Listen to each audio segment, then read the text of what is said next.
పెళ్ళైనా పండగైనా వేడుక ఏదైనా పట్టు చీరల ప్రత్యేక వేదిక వారాహి సిల్క్స్. నమస్తే, నేను Keshav. Welcome to Suman TV.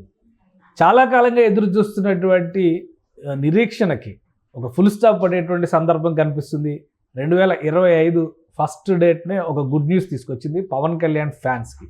మళ్ళీ వెండి తెరపైన ఎప్పుడు చూడాలి అని ఆశిస్తున్న వాళ్ళకి ఇది ఖచ్చితంగా శుభవార్తే. హరిహర వీరమల్లు సినిమాకి సంబంధించి ఒక లేటెస్ట్ అప్డేట్. పవన్ కళ్యాణ్ పాడినటువంటి పాట రిలీజ్ చేయడానికి సినిమా టీం ప్రయత్నాలు చేస్తుంది. దీనికి సంబంధించినటువంటి విశేషాలని డిస్కస్ చేద్దాం. మనతో పాటు చందు శ్రీనివాస్ గారు అనలిస్ట్ ఉన్నారు. చందు శ్రీనివాస్ గారు నమస్కారం. నమస్కారం అండి. హరిహర వీరమల్లు ఒకవైపు సినిమాల కంటే ముందు పవన్ కళ్యాణ్ గారి షెడ్యూల్ గురించి మాట్లాడాలి. పరుగులు ఉరుకుల మీద పోతుంది ఆయన షెడ్యూల్. ఏమో ఈ సినిమా వస్తుందా రాదా, ఏంటి డేట్ ఇచ్చారని అందరూ గుండెలో ఒగ్గపట్టుకొని కూర్చున్న పరిస్థితి ఉంది. సో ఇప్పుడు సాంగ్ రిలీజ్ అవుతుంది అనేది గుడ్ న్యూసా కాదా? 100% good news. Bumper news. Bumper news. కొత్త సంవత్సరంలో అభిమానులు ఎప్పుడెప్పుడు ఆయన వెండి తెరపైన చూడాలి అని చెప్పి చూస్తున్నారు. ఎందుకంటే సినిమాల్లో సక్సెస్ అయ్యాడు, రాజకీయాల్లో కూడా సక్సెస్ అయ్యి చూపించాడు. మరి సినిమాలు 3 లైన్లో ఉన్నాయి. ఎప్పుడు రిలీజ్ చేస్తారని అటువైపు నిర్మాతలు, దర్శకులు వెయిట్ చేస్తున్నారు ఈ టైం కోసం. అభిమానులు వెయిట్ చేస్తున్నారు. ఒకవైపు రాజకీయ నాయకుడిగా పరివర్తన చూసాం, ఆయన యొక్క పరిపాలన చూశారు.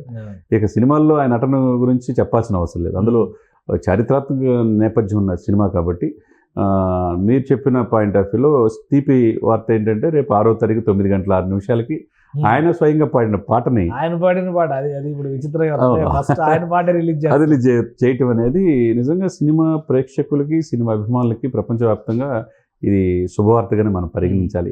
అందులో మొట్టమొదటిసారిగా పవన్ కళ్యాణ్ గారి సినిమా 5 భాషలో రిలీజ్ అవుతుంది. అది మార్చి 28 డేట్ కూడా ఫిక్స్ చేశారు. ఇంకెక్కడ కూడా ఇప్పుడు సాంగ్ రిలీజ్ అని చెప్పని పోస్టర్స్ రిలీజ్ చేస్తే దానికంటే ముందు డేట్ ఎప్పుడు ఇచ్చారని చూసుకోవడం రౌండ్ డేట్ మారలేదని చెప్పి సోషల్ మీడియాలో ట్రోలింగ్. ఇప్పుడు డేట్ మారలేదు పక్కా రాసి పెట్టుకొని పెడుతున్నారు కామెంట్. ఫిక్స్ అనమాట. ఎందుకంటే దర్శకుడు క్రిష్ గారు మధ్యలో ఈ లాంగ్ ఇది అవుతుందని చెప్పి బయటకు వెళ్ళిన ఆయనతో పాటు జ్యోతి కృష్ణ ఏమరత్నం గారి కుమారుడు ఆ బాధ్యతలు తీసుకున్నాడు. ఇంకా 20-30% మిగిలి ఉంది ఈయన పార్ట్, పవన్ గారి పార్ట్. మిగతా అంతా కంప్లీట్ అయింది కాబట్టి ఇప్పుడు షూటింగ్ స్టేటస్ లో ఇప్పుడు మళ్ళీ ఆయన ఇన్వాల్వ్ అవ్వాలా? షూటింగ్ కంప్లీట్ అయిపోయింది లేదు, ఇంకా ఇన్వాల్వ్ అవ్వాలి. కొన్ని సన్నివేశాలు మాత్రమే. ఒక 20% ఆయన మిగిలి ఉంది కాబట్టి తర్వాత ఎడిటింగ్ వర్క్స్, మరి ఇవన్నీ గ్రాఫిక్స్ ఇవన్నీ ఉంటాయి కదా. ఇవన్నీ అయిన తర్వాత ఇప్పుడు జనవరి వచ్చేసింది, ఫిబ్రవరి, మార్చే మధ్యలో ఒక నెల అంతే. మార్చి జనవరి అంతా హాలిడేస్ ఉంటాయి, సంక్రాంతి చుట్టూ పరిగెత్తనే ఉంటుంది అంతే కదా. కాబట్టి మార్చిలో పోటీ ఉండదు దీనికి. కాబట్టి సెలవులు, వేసవి సెలవులు కూడా ఉంటాయి. అందులో ఈ సినిమాకు మొత్తం చాలా రోజుల తర్వాత ప్రపంచవ్యాప్తంగా ఫస్ట్ టైం పవన్ కళ్యాణ్ గారిది పాన్ ఇండియా మూవీగా 5 భాషలు రిలీజ్ అవటం ఎలా ఇప్పుడు దానికంటే కూడా పవన్ కళ్యాణ్ గారు పాన్ ఇండియా పొలిటీషియన్ అయ్యారు. ఇప్పుడు మొన్న ఇది అయిన తర్వాత తమిళనాడు వెళ్ళి మాట్లాడడం, మహారాష్ట్ర ఎలక్షన్స్ కి వెళ్ళడం, ఢిల్లీలో ప్రత్యేకమైనటువంటి ఆహ్వానాలు, రేపు ఎలక్షన్స్ కి రెడీ అవుతుంది, ఇవన్నీ ఉన్న నేపథ్యంలో ఇప్పుడు పాన్ ఇండియా పొలిటికల్ స్టార్ కాబట్టి సినిమా మీద కూడా అటువైపు కూడా ఒక అటెన్షన్ ఉంటుందా? తప్పకుండా. ఎందుకంటే హిందూ సనాతన సాంప్రదాయం ఎప్పుడైతే ఎత్తుకున్నాడో నార్త్ లో విపరీతమైన ఫ్యాన్ బేస్ వచ్చేసింది. ఈ ప్రభావం ఈ 5 భాషలు రిలీజ్ అవటం ఇక డెఫినెట్గా మొత్తం వాళ్ళు భుజాన్ని ఎత్తుకుంటారు ఈ సినిమాని. ఆయన ఎప్పుడెప్పుడో ఈ సినిమాల్లో ఆయన, ఎందుకంటే ఒకవైపు రాజకీయాల్లో ఆయన సక్సెస్ రేటు ఏపీలో చూపించి మహారాష్ట్రలో చూపించాడు. మరాఠీస్ కూడా విపరీతమైన అభిమానులు. తర్వాత తమిళనాడులో చూపించారు. మరి పక్కనున్న రాష్ట్రాల్లో ఆయన హక్కుని చేర్చుకుంటారు కదా.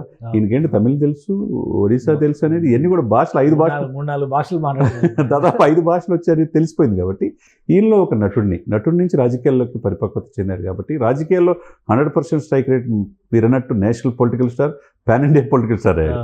కాబట్టి ఆ భాషలో రిలీజ్ అవ్వటం డెఫినెట్గా ఈ సినిమా బంపర్ హిట్ అయ్యే అవకాశం ఉన్నది. ఎందుకంటే చాలా రోజుల తర్వాత స్క్రీన్ మీద వస్తున్నారు. ఏంటి అసలు ఏమన్నా థీమ్ గురించి ఏమన్నా చెప్పొచ్చా? దేని మీద మాట వినాలి అని పెట్టారు.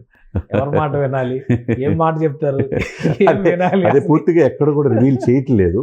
కాబట్టి చారిత్రాత్మక నేపథ్యం ఉన్న సినిమా. తర్వాత అందులో పోరాట సన్నివేశాలు, ఈయనకి అందులో మార్షల్ ఆర్ట్స్ బాగా వచ్చు కాబట్టి చాలా భారీగా ఉన్నాయి.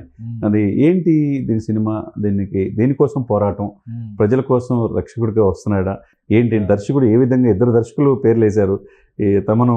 వీళ్ళందరూ చూస్తే ఖర్చుకు వెనకాడల నిర్మాతలు రత్నం గారు కూడా. అన్ని పరిణామాల మధ్య కొత్త సంవత్సరం మీరు అన్నట్టు పవన్ గారు కావచ్చు, అటు జనసేన పొలిటికల్గా వెళ్ళాడు కాబట్టి అటు fans, mega fans, power fans వీళ్ళందరూ కూడా ఒకవైపు వాళ్ళ అబ్బాయిది ఈ నెల 10వ తారీఖు రిలీజ్ అవుతుంది.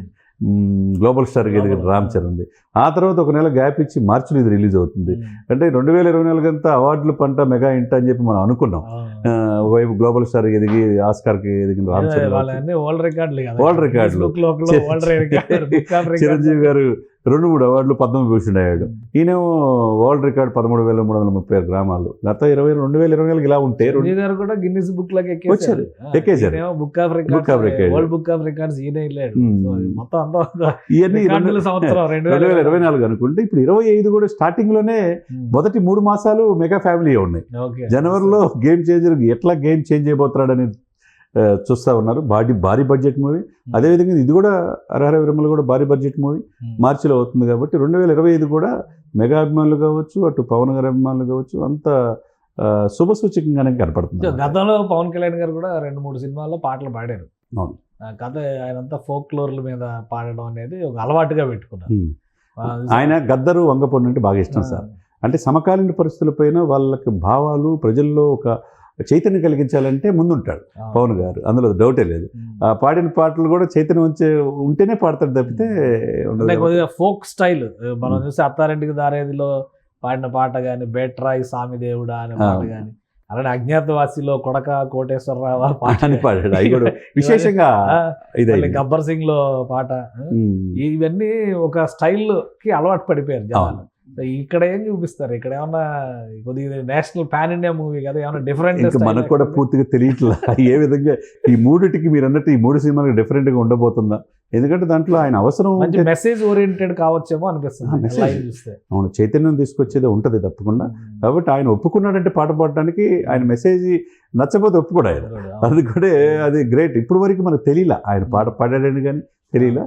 ఈరోజు నూతన సంవత్సరం రోజు అది రిలీజ్ చేయటం అనేది సినిమా యావత్తు సినిమా ప్రేక్షకుల్ని విశేషంగా ఆకట్టుకున్నాను.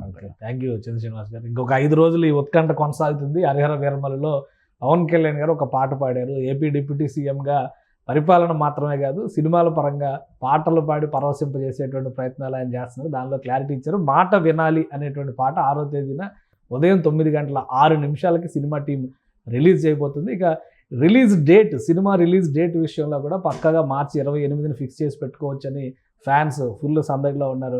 సో ఈ పాట ఏ విధంగా ఉంటుందో వేచి చూడాలి మనం. ఇది special discussion. Keep watching. Suman టీవీలో మీ పర్సనల్ అండ్ బిజినెస్ ప్రమోషన్స్ కోసం కింది నెంబర్కి కాంటాక్ట్ చేయండి.